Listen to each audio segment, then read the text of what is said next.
ওঠো সাজিদ, আজ তোমার রোজা রাখতে হবে না?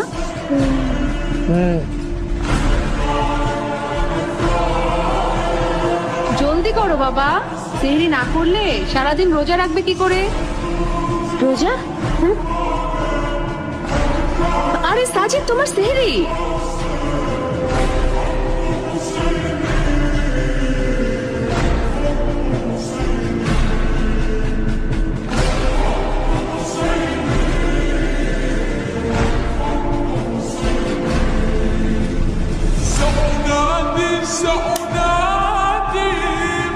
ভুলে গেছো?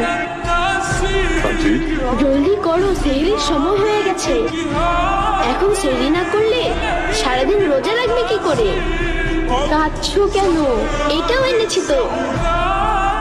সাজিদ, সেলিম চাচাকে বলো ইফতারের জন্য আমাদের বাসায় আসতে হবে।